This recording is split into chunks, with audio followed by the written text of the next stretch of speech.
Hello everyone. अब हम लोग न्यूक्लियर रिएक्टर देखने जा रहे हैं, ठीक है। क्योंकि इससे पहले वाले लेक्चर में हमने रेडियो एक्टिविटी, न्यूक्लियर फिजिक्स में रेडियो एक्टिविटी देख लिया, alpha emission, beta emission, gamma emission, हर चीज़ को हमने देख लिया। अब एक ये इम्पॉर्टेंट टॉपिक बच रहा है न्यूक्लियर रिएक्टर। इस पर जो है 5 नंबर का एक थ्योरेटिकल क्वेश्चन आपको सीबीएसई बोर्ड और बिहार बोर्ड या कोई भी स्टेट बोर्ड आप दे रहे हैं तो उसमें ज़रूर आता है, ठीक है। एक क्वेश्चन ज़रूर आएगा, एकदम 5 नंबर का एक क्वेश्चन ज़रूर आता है। ऑलमोस्ट हर साल आता ही आता है न्यूक्लियर रिएक्टर पे, ठीक है। वो कुछ नहीं, बस न्यूक्लियर रिएक्टर का कंस्ट्रक्शन वगैरह और जो भी इसके एलिमेंट्स हैं उसके बारे में डेफिनेशन वगैरह, उसका यूज़ पूछता, बस हो गया। तो आइए हम लोग स्टार्ट करते हैं। अब यहाँ देखो, न्यूक्लियर रिएक्टर जो है वो है क्या चीज़। तो न्यूक्लियर का मतलब हुआ न्यूक्लियस, न्यूक्लियर का मतलब न्यूक्लियस, रिएक्टर का मतलब हुआ जो रिएक्शन कराएगा, मतलब ऐसा इंस्ट्रूमेंट या ऐसा डिवाइस जिसमें न्यूक्लियस का रिएक्शन होगा, दो एटम के न्यूक्लियस का रिएक्शन होगा। यानी कि उस न्यूक्लियस के रिएक्शन को आप इस न्यूक्लियर रिएक्टर में स्टार्ट भी कर सकते हैं, मेंटेन भी कर सकते हैं, फास्ट भी कर सकते हैं, स्लो भी कर सकते हैं, रोक भी सकते हैं। कहने का मतलब ये हुआ कि हर एक फंक्शन को आप इस न्यूक्लियर रिएक्टर के अंदर दो न्यूक्लियस के बीच में होने वाले रिएक्शन को कर सकते हैं।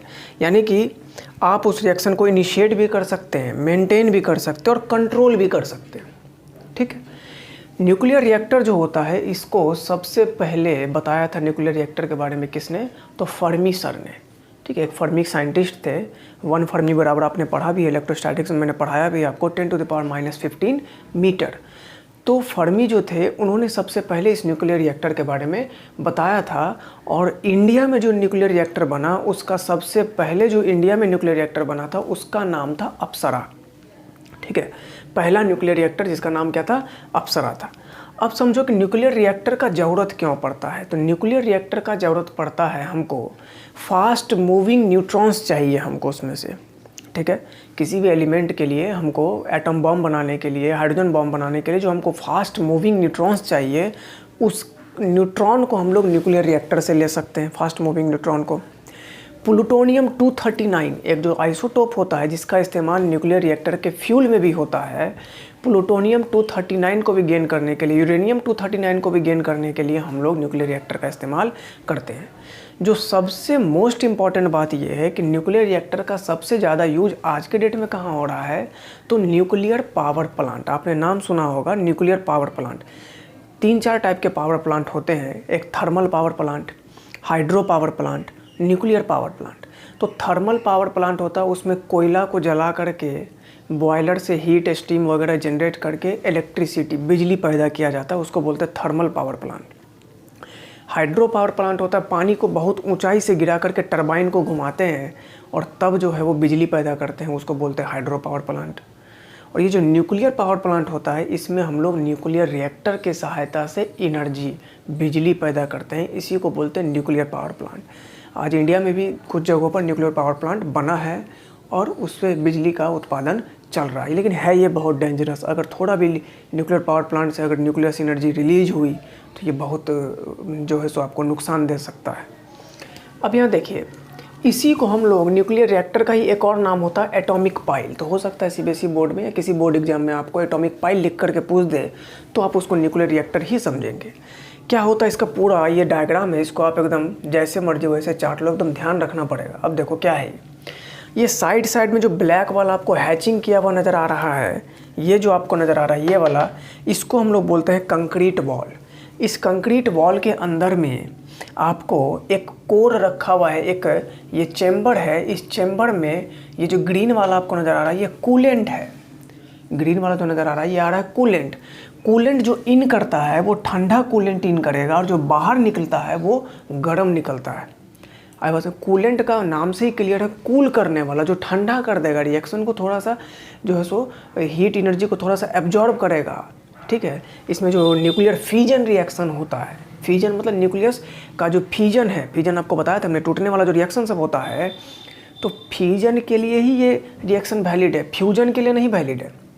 हर बात सुनना है, तो फ्यूजन के लिए ये वैलिड है। इसमें क्या करता है, न्यूक्लियर फ्यूजन से जो एनर्जी निकल रहा है उसको, उस हीट को गेन करने के लिए ही हम लोग कूलेंट का इस्तेमाल करते हैं, उसको मेंटेन रखने के लिए। फिर यहाँ पर आपको एक टरबाइन लगा हुआ है। टरबाइन जो होता है ये होता है वर्क प्रोड्यूसिंग डिवाइस है टरबाइन। आप इसको डिटेल में पढ़ सकते हैं जब आप इंजीनियरिंग में जाएंगे और मैकेनिकल आपने अगर ब्रांच रखा या सिविल में भी आप पढ़ते हैं टरबाइन के बारे में, इलेक्ट्रिकल में भी आप पढ़ते हैं थोड़ा बहुत टरबाइन के बारे में, लेकिन स्पेशली आप इसको पढ़ेंगे मैकेनिकल में। मैकेनिकल में बहुत विस्तार में दिया हुआ है टरबाइन। टरबाइन जो होता है वो वर्क प्रोड्यूसिंग डिवाइस है। आप इसको एनर्जी देते हैं और ये आपको वर्क देता है, ठीक है। मतलब आप इसको एनर्जी प्रोवाइड कराए तो ये आपको वर्क देगा। अगर आप चाहें तो इसी टरबाइन से अगर आप 3 फेज AC सप्लाई, ये अगर 3 डॉट आपको दिख रहा है तो इसको आप बोल सकते हैं 3 फेज AC सप्लाई।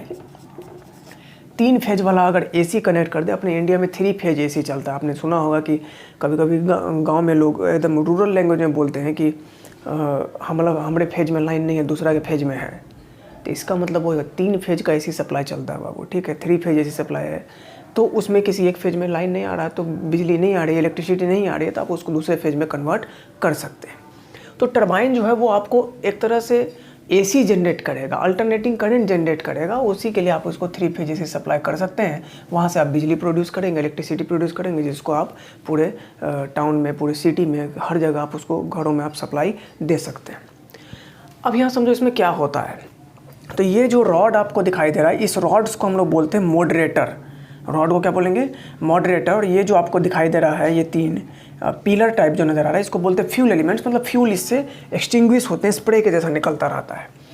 और ये है आपको कैडमियम रॉड। ये जो ग्रीन वाले 2 रॉड आपको नज़र आ रहा है जिसको हमने कनेक्ट कर दिया, इसको बोलते हैं कैडमियम रॉड्स, ठीक है। ये ब्लू वाला जो बॉक्स नज़र आ रहा है जिसमें कि मॉडरेटर रखा हुआ है, इसको बोलते हैं कोर, ठीक।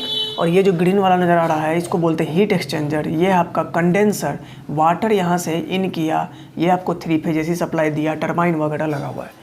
क्या क्या फंक्शन है वो समझो। इसमें होता क्या है, फास्ट मूविंग न्यूट्रॉन से हम लोग अटैक कराते हैं। अटैक कराने के बाद अंदर में न्यूक्लियर फ्यूजन रिएक्शन होता है। फ्यूजन रिएक्शन के कारण जो एनर्जी जनरेट हुई, हीट एनर्जी जनरेट हुई, उसको एब्जॉर्ब करने के लिए हम लोग, उसको कंट्रोल करने के लिए हम लोग कूलेंट का इस्तेमाल करते हैं। कूलेंट हीट एनर्जी को एब्जॉर्ब करेगा, एब्जॉर्ब करके फिर बाहर निकल जाएगा, फिर इन करेगा, फिर बाहर निकल जाएगा। इस तरह से कूलेंट जो है सो अपना काम करता रहता है। और उसी एनर्जी के कारण जब टरबाइन रोटेट करेगा तो टरबाइन के रोटेट करने से इलेक्ट्रिसिटी प्रोड्यूस होती है, इलेक्ट्रिक करंट प्रोड्यूस होता है। उसी को हम लोग 3 फेज AC सप्लाई में भेज करके और सब जगह उसको हम लोग सप्लाई करते हैं। मतलब ये हुआ कि ये एक ऐसा डिवाइस है, न्यूक्लियर रिएक्टर एक ऐसा डिवाइस है जो आपको न्यूक्लियर चेन रिएक्शन, हमने पढ़ाया आपको न्यूक्लियर चेन रिएक्शन, मतलब एक एटम टूटा फिर दूसरा टूटा, उससे फिर ऐसे कंटिन्यूसली टूटता रहता है एटम, तो उसको बोलते हैं न्यूक्लियर चेन रिएक्शन। अगर आप उसको कंट्रोल कर लेते हैं तो कंट्रोल्ड चेन रिएक्शन, अगर आप कंट्रोल नहीं कर पाते हैं तो अनकंट्रोल्ड चेन रिएक्शन, ठीक है। तो इसका न्यूक्लियर डिवाइस जो है ये 3 काम करेगा। या तो न्यूक्लियर रिएक्टर इनिशिएट कर सकता है, या मेंटेन कर सकता है, या फिर कंट्रोल कर सकता है किसको? न्यूक्लियर चेन रिएक्शंस को। ये काम करता है किस पर? तो कंट्रोल्ड चेन रिएक्शन के प्रिंसिपल पे काम करता है, क्योंकि इसमें हम लोग न्यूट्रॉन जो है उसको कंट्रोल कर लेंगे। न्यूट्रॉन को कैडमियम रॉड या बोरॉन का जो रॉड होता है ये एब्जॉर्ब कर लेता है, ठीक है। कैडमियम रॉड जो होते हैं जिसको कि आप कोर में इंसर्ट करके रखते हैं, कोर में डुबा के जो रखते हैं, वो कैडमियम रॉड्स न्यूट्रॉन को एब्जॉर्ब कर सकता है। तो इसीलिए हम लोग बोलते हैं कि ये काम करता है किस पर? कंट्रोल्ड चेन रिएक्शन पर। और प्रोवाइड करता है आपको क्या? एनर्जी। क्या प्रोवाइड करेगा आपको? एनर्जी प्रोवाइड करेगा, वो भी किसके साथ? कांस्टेंट रेट के साथ। मतलब एक फिक्स रेट के साथ आपको लगातार एनर्जी मिलती रहेगी, कंटिन्यूसली आपको एनर्जी मिलता रहता है। अब किसी भी डिवाइस को चलाने के लिए आपको फ्यूल का इस्तेमाल होता है, बाइक को भी चलाने के लिए फ्यूल का ज़रूरत है। तो न्यूक्लियर रिएक्टर के लिए कौन सा फ्यूल है? तो न्यूक्लियर रिएक्टर के लिए जो फ्यूल होते हैं वो कोई भी आइसोटोप, जैसे यूरेनियम, प्लूटोनियम, थोरियम, इन सब के जो आइसोटोप्स होते हैं उसी का बेसिकली यूज किया जाता है किसमें? न्यूक्लियर रिएक्टर में फ्यूल के तौर पर। फिर है आपका मॉडरेटर। मॉडरेटर का नाम मॉडरेट करना। मॉडरेट मतलब रिएक्शन को बैलेंस कर देगा, ना बहुत ज़्यादा फास्ट रहने देगा ना बहुत ज़्यादा स्लो रहने देगा, ये कंट्रोल एक तरह से कर सकता है। तो it is use to slow down, यहाँ जो लिखा हुआ है ये डाउन है, down, DOWN, slow down the fast moving neutron. It is use to slow down. Moderator का इस्तेमाल करते हैं हम लोग किसके लिए? स्लो डाउन करने के लिए स्पीड को घटाने के लिए किसका speed, the fast moving neutron. इसमें जो फास्ट मूविंग न्यूट्रॉन्स स्पीड में घूम रहा होता है फ्यूजन रिएक्शन के कारण, तो उसी को कंट्रोल करने के लिए, उसी के स्पीड को डाउन करने के लिए हम लोग मॉडरेटर का इस्तेमाल करते हैं। और इसमें मॉडरेटर के तौर पे जनरली जो इस्तेमाल होता है वो ग्रेफाइट और heavy water, D2O heavy water के लिए जो हाइड्रोजन है, हाइड्रोजन का 3 आइसोटोप होता है, एक होता है प्रोटियम, दूसरा ड्यूटेरियम और तीसरा ट्राइटियम। ठीक है, ट्राइटियम जो होता है वो रेडियो एक्टिव आइसोटोप है हाइड्रोजन का, या रेडियो एक्टिव एलिमेंट है। हाइड्रोजन एकमात्र ऐसा एलिमेंट है जिसके हर एक आइसोटोप का अलग अलग नाम है। ठीक है, जैसे हाइड्रोजन में अगर हाइड्रोजन का आप 1,1 लिखते हैं, ऐसा लिखिएगा, देखिए जैसे हाइड्रोजन आप 1,1 लिखे, हाइड्रोजन आप 1,2 लिखे, हाइड्रोजन आप 1,3 लिखे, तो 1,1 को प्रोटियम बोलते हैं, इसको ड्यूटेरियम बोलते हैं, इसको ट्राइटियम बोलते हैं।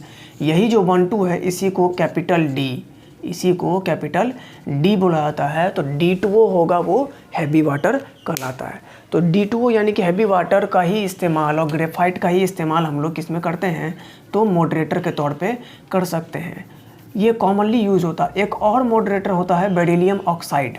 ठीक है, एक और मॉडरेटर कौन है, बेरिलियम ऑक्साइड, उसका भी इस्तेमाल आप एज अ मॉडरेटर कर सकते हैं। कूलेंट क्या है, तो कूलेंट जो है वो it is a cooling material, coding मत समझिएगा, कूलिंग है, COOLING।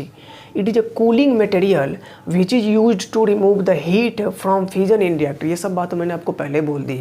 कूलेंट जो है वो क्या करेगा, फ्यूजन रिएक्शन से जो हीट जनरेट हो रहा है उसको बैलेंस करने का काम करेगा, उसको एब्जॉर्ब करने का काम करेगा। ठीक है, अब कूलेंट के तौर पर किसका यूज करते हैं, तो आप वाटर का भी इस्तेमाल कर सकते हैं, कार्बन डाइऑक्साइड का भी इस्तेमाल कर सकते हैं, नाइट्रोजन का भी इस्तेमाल कर सकते हैं। ठीक है, अब यह समझो वाटर जो है, वाटर वगैरह क्या है, वाटर का स्पेसिफिक हीट बहुत हाई है, बॉइलिंग पॉइंट भी एक तरह से हाई है, 100 डिग्री सेंटीग्रेड बोलो या 373 केल्विन बोलिए। तो कूलेंट जो है वो ऐसा होना चाहिए जिसका बॉइलिंग पॉइंट हाई होना चाहिए और स्पेसिफिक हीट भी क्या होना चाहिए, हाई होना चाहिए। तो कूलेंट में जो सबसे बढ़िया कूलेंट होता है वो होता है हैवी वाटर और लिक्विड सोडियम और हैवी वाटर जो है ये सब एक बढ़िया कूलेंट से, इसका इस्तेमाल आप ज़्यादातर कर सकते हैं। ये बढ़िया कूलेंट है, आपको एप्रोप्रिएट रिएक्शन प्रोसीड करने में काम देगा। नेक्स्ट है आपका कंट्रोल मटेरियल क्या होता है, तो कंट्रोल नाम से ही क्लियर है, ऐसा मटेरियल जो चेन रिएक्शन को कंट्रोल करेगा उसी को हम लोग कंट्रोल मटेरियल बोलते हैं। और कंट्रोल मटेरियल को, चेन रिएक्शन को कंट्रोल करना है तो कोई भी रिएक्शन, जैसे यूरेनियम पर आप जब बम्बार्डमेंट कराते हैं एक न्यूट्रॉन से तो 3 न्यूट्रॉन मिलता था। आपको मैंने पढ़ाया था न्यूक्लियर फिजन और न्यूक्लियर फ्यूजन रिएक्शन, उसमें मैंने देखा था कि न्यूट्रॉन पर जब अटैक कराया आपने, यूरेनियम पर जब आपने अटैक कराया न्यूट्रॉन से, फास्ट मूविंग न्यूट्रॉन से, तो एक न्यूट्रॉन 3 न्यूट्रॉन दे रहा था।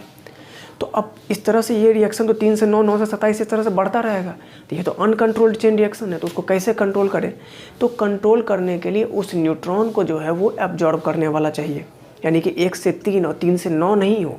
1 से जैसे ही 3 हुआ तो फिर उस 3 में से 2 न्यूट्रॉन को कोई एब्जॉर्ब कर ले। मतलब 1 न्यूट्रॉन से जैसे ही आपने अटैक कराया तो वो 3 न्यूट्रॉन बनेगा, उस 3 में से कोई 2 न्यूट्रॉन को एब्जॉर्ब कर ले तो बचेगा 1, फिर वो 3 देगा, फिर 2 ठो एब्जॉर्ब, फिर वो 3 देगा, फिर 2 ठो एब्जॉर्ब। तो इस तरह से हम रिएक्शन पर कंट्रोल पा सकते हैं। तो यह है कंट्रोल मटेरियल। उसका काम कौन कौन करेगा, तो कैडमियम या बोरॉन का जो रॉड होता है ये सब कंट्रोल मटेरियल का काम कर सकता है। यहाँ पर हमने कैडमियम रॉड का इस्तेमाल किया है। ये कैडमियम रॉड को हमने इंसर्ट कर रखा है, डुबा रखे हम लोग कहाँ पर, कोर में, और यही कोर में डूबे होने का यहीं से वो फास्ट मूविंग न्यूट्रॉन को क्या करता है, एब्जॉर्ब कर लेता है। आप D2O भी आपने सुना होगा कहीं कहीं पर कि D2O हैवी वाटर भी जो है ये काम करता है, 2 न्यूट्रॉन को एब्जॉर्ब कर लेता है और 1 न्यूट्रॉन को फिर छोड़ देता है, तो फिर 1 से 3 हो जाएगा, फिर 2 को एब्जॉर्ब कर लेगा। तो ये इस तरह से आप देख सकते हैं कि किस तरह से न्यूक्लियर रिएक्टर आपका काम करता है। मेनली न्यूक्लियर रिएक्टर का काम है आपको एनर्जी प्रोड्यूस करना, रेडियो एक्टिव एलिमेंट के आइसोटोप्स को प्रोड्यूस करना, इलेक्ट्रिक पावर का जनरेशन करना, यही सब न्यूक्लियर रिएक्टर का काम है। इसका एक और नाम है एटॉमिक पाइल, और ये ऐसा डिवाइस है जो न्यूक्लियर चेन रिएक्शन क्या करेगा, या तो स्टार्ट करेगा, मेंटेन करेगा या कंट्रोल करेगा।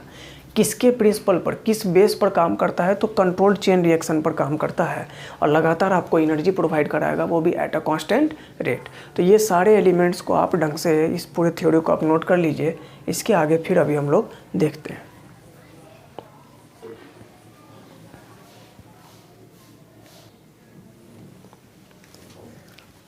चलिए आइए स्टूडेंट्स, अब हम लोग आगे देखते हैं इसमें और क्या क्या पार्ट था। हमने कूलेंट देख लिया, फ्यूल देख लिया, कंट्रोलिंग मटेरियल देख लिए, ठीक है ना, ये सब देख लिए हम लोग। अब जो हम लोग देखने जा रहे हैं वो है प्रोटेक्टिव शील्ड। प्रोटेक्टिव नाम से ही क्लियर है कि जो प्रोटेक्शन करेगा, और शील्ड का मतलब ही होता है कि एक कठोर कोई कठोर चैम्बर होना चाहिए, या फिर कोई कठोर बोल सकते हैं आप उसको हार्ड कंक्रीट वॉल होना चाहिए, है ना। जैसे मान लीजिए आप रूम में हैं तो आपके लिए प्रोटेक्टिव शील्ड कौन है? जो वॉल बना हुआ है, जो दीवार बना हुआ है, वही आपके लिए प्रोटेक्टिव शील्ड है, ठीक है। आपके अंदर में बॉडी के अंदर जो सेल्स हैं उसके लिए प्रोटेक्टिव शील्ड कौन है? आपका स्किन है। तो उसी तरह से न्यूक्लियर रिएक्टर के अंदर जो इंटेंस न्यूट्रॉन्स पैदा होते हैं, यानी कि जो फास्ट मूविंग न्यूट्रॉन पैदा हो रहा है, जो गामा रेडिएशन पैदा हो रहा है, वो रेडिएशन ह्यूमन बॉडी के लिए बहुत ही ज़्यादा हार्मफुल है, ठीक है, क्योंकि उसकी एनर्जी बहुत ज़्यादा है। तो बहुत ज़्यादा हार्मफुल है, तो उस कंडीशन में अब क्या करें? तो उसी को कंट्रोल करने के लिए उस गामा रेडिएशन बाहर नहीं आ जाए, जो वर्कर्स काम कर रहे हैं न्यूक्लियर रिएक्टर के आसपास उनके बॉडी पर अटैक ना कर दे, वो फास्ट मूविंग न्यूट्रॉन उनके बॉडी पर अटैक ना कर दे, उसको हार्म ना पहुंचाए। इसी के लिए उस न्यूक्लियर रिएक्टर को जो है एक प्रोटेक्टिव शील्ड दिया जाता है। एक मोटा कंक्रीट वॉल से उस न्यूक्लियर रिएक्टर को क्या करते हैं हम लोग? ढक देते हैं, कवर कर देते हैं, तो सराउंडेड कर देते हैं, यहाँ लिखा हुआ है। To protect the workers from this radiations the reactor core, reactor के अंदर जो कोर था हमने देखा, कोर में जो हमने मॉडरेटर डाल रखे थे और उसी कोर में हम कैडमियम रॉड को इंसर्ट कर रखे थे, जो कैडमियम रॉड क्या कर रहा था? न्यूट्रॉन्स को एब्जॉर्ब करने का काम कर रहा था। थिक कंक्रीट वॉल जो है वो घेर देते हैं, उसी को हम लोग शील्ड बोलते हैं, या रिएक्टर शील्ड बोलते हैं, या प्रोटेक्टिव शील्ड बोलते हैं। अब यहाँ समझिए, हमने पहले बताया आपको, सबसे पहले न्यूक्लियर रिएक्टर के बारे में किसने बताया? फर्मी ने। इंडिया में जो सबसे पहले न्यूक्लियर रिएक्टर बना था उसका नाम था अप्सरा। प्लूटोनियम जो है वो बढ़िया फ्यूल माना जाता है, सबसे बढ़िया फ्यूल प्लूटोनियम माना जाता है, यूरेनियम को नहीं मानते हैं हम लोग।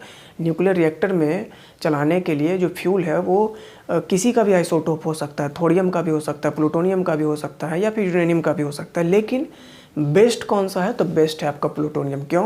क्योंकि प्लूटोनियम पर क्या होता है कि फास्ट चाहे स्लो दोनों टाइप के न्यूट्रॉन से अटैक कराने पर न्यूक्लियर रिएक्टर के अंदर जो है वो फ्यूजन का रिएक्शन स्टार्ट हो सकता है। लेकिन यूरेनियम के साथ दिक्कत है, यूरेनियम पर फास्ट मूविंग न्यूट्रॉन चाहिए।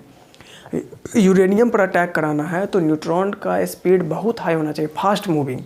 लेकिन प्लूटोनियम पर अटैक कराना है तो इस पर slow reaction, slow moving neutron से भी काम चल जाता है। तो इसीलिए प्लूटोनियम को बेस्ट फिजनेबल मटेरियल माना गया है। अब यहाँ देखिए इसका एप्लीकेशन क्या, वो सब हमने पहले देख लिया है। आप इसका इलेक्ट्रिकल एनर्जी प्रोड्यूस करने में न्यूक्लियर रिएक्टर का इस्तेमाल कर सकते हैं, फास्ट मूविंग न्यूट्रॉन को पैदा करने में कर सकते हैं, हाई इंटेंसिटी का न्यूट्रॉन पैदा करने में न्यूक्लियर रिएक्टर का इस्तेमाल हो सकता है, जिसका इस्तेमाल एटॉमिक बॉम्ब में होता है या कैंसर के ट्रीटमेंट में होता है। जब किसी सेल में कैंसर हो गया रहता है, कैंसरस सेल को हटाने के लिए भी हम लोग ये फास्ट मूविंग न्यूट्रॉन का इस्तेमाल करते हैं। उस रेडिएशन से अटैक करा जाता है कैंसरस सेल को, उसको डैमेज करके फिर उसको हम लोग काट के हटा देते हैं मेडिकल साइंस में। और इस न्यूक्लियर रिएक्टर से रेडियो एक्टिव आइसोटोप्स का भी इस्तेमाल प्रोडक्शन होता है, यूज़ किया जाता है। किस में?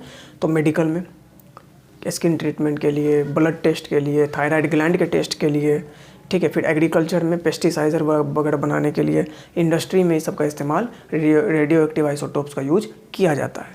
अब एक छोटा सा टॉपिक है और बहुत ही लेस इम्पॉर्टेंट, कभी एक आध बार सीबीएसई बोर्ड में बहुत पहले आया, अब तो पूछता भी नहीं है। खैर, ब्रीडर रिएक्टर।